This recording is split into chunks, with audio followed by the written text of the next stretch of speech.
So there are three major videography tips that I'm going to be sharing with you guys today, and it's really going to take you to the next level, which we're going to be showing you what it looks like before and after you use these tips. Let's get it. What's going on, my friends? I hope you're all doing abs fantastic. If you are new to my channel, please consider subscribing. Now, we're going to be going through these three major categories. Now, obviously, within these major categories, there's going to be some subcategories that we have to talk about as well. But we're going to be showing the before and after, what it's going to look like at the start and what's going to look like after you apply some of these tips. And they are very useful. So, right from the start, we need to establish where our lights are currently. So we need to be able to turn the house lights off if we can, but we also need to see what kind of ambient light's coming in. And most gyms or most houses, locations will have windows, and we can see large window location here. Now, doesn't have any blinds. We don't have enough blinds to cover that as well, or enough material to cover that. So we'll work with that and we'll utilize that as the main motivation for the key light. So this is going to be our upstage lighting that's going to be coming from this direction. So generally what we're seeing right now is we're going to be filming roughly in this direction. But first of all, let's control these house lights. These are the things that we really need to establish before we actually start filming, hopefully in the pre-production process and not when you literally rock up. But I mean, there are some shoots where you don't have that ability to rock up beforehand and, you know, pre-plan what you're actually going to be doing in that certain location. You've literally just got your shot list and you've pre-planned everything but the location itself, and you kind of have to roll with it on the day and seeing what you're working with. Now, we're going to be applying this to a gym scenario, but this can be very applicable to houses and all those other kind of indoor locations that could be very similar. So because I know there's going to be a few people asking what kind of gear I've used when it comes to camera and lenses, I'm using the Sony FX30 and these Nanomorph anamorphic lenses. I've just got a 65mm lens and a 27mm lens when it comes to my two focal lengths. And I know the FX30 isn't going to be very strong in low light situations, but if you light the scene correctly, you can get some incredible images with the FX30, just like you can with any camera. When it comes to these kind of windows or any other windows in any other location, generally what you gotta do is you gotta light for the space. So you pretty much light to what you can't control. And the one thing that we can't control is the outside light. So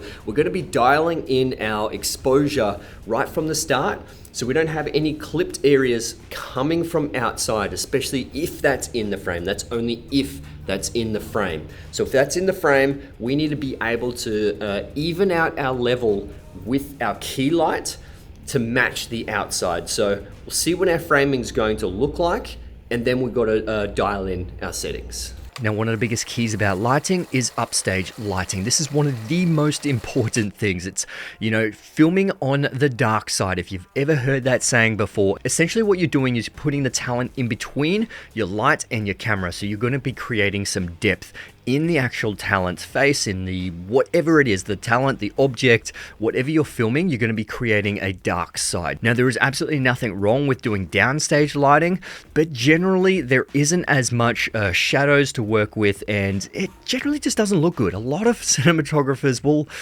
pretty much choose upstage lighting 99% of the time. Now, alternatively, if you want a little bit more contrast, use some floppies, use some negative sheets, use a moving blanket or those 5-in-1 reflectors, and trying to put it on the black side and bring it close to the talent so you can actually block some of the light that's going to be hitting on that negative side. But generally, if you are going to be lighting from one side, you most likely would be bouncing light back in just to create a little bit more ambient on that dark side of the face, so it's not too dark.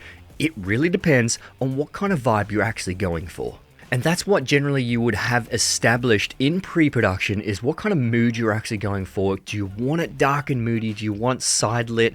Do you want a silhouette sort of figure? These are the things that you really need to establish before you actually do the shoot, and have a clear vision of what you're actually going to be having. Even if you just have a mood board of specific photos and shots that you want to try and create, or the mood that you're trying to create, it's going to give you a little bit more of an insight when you actually rock up to the day, and just sort of compare it to what you can actually see on the camera and be like, okay, yeah, well, I'm in the right direction. Now, once you've got all your lighting sort of planned out, you have to think about what kind of angles you're going to be doing and trying to create depth in the scene. Now, what I generally do with depth is I move a whole bunch of things in front of frames sometimes, and I shoot through things. So I try and get some sort of foreground element, and you've got your talent in the midground, and then in the background is obviously other machines or other objects, some practical lamps if possible, and even just other people walking through frame. That's perfectly fine. But the best idea is to try and find as much length and depth as possible. So shooting towards the corners of the room is a pretty popular thing because it creates a little bit more depth and it makes it look like there are some leading lines going into your talent, which leading lines are fantastic because subconsciously it leads the audience's eyes directly into your talent where you actually want them to look. Now, another way to create a little bit more depth as well is that if you do actually have all the house lights turned off, it could be quite dark in corners, and especially if it's not lit enough in a certain corner, this is where you actually need to create a little bit more ambient light in that corner. So a very small LED panel could go well, the Aputure MC11s, or you could get a tube light in the corner and just flick up a little bit of light in the background just to create a little bit more depth so it's not pure black. You don't want pure blacks pretty much anywhere in frame. You want everything to be a little bit up from that noise, and obviously you have that chance to bring it down in post if you really wanted to.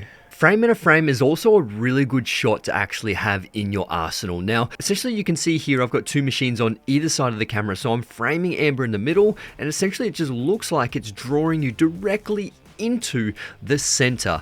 It would be more beneficial though if you did light up these foreground elements, otherwise they are just a little bit too dark in this scene. But once again, it is subjective and it really depends on how you want the scene to look, but frame in a frame is a really good shot to use.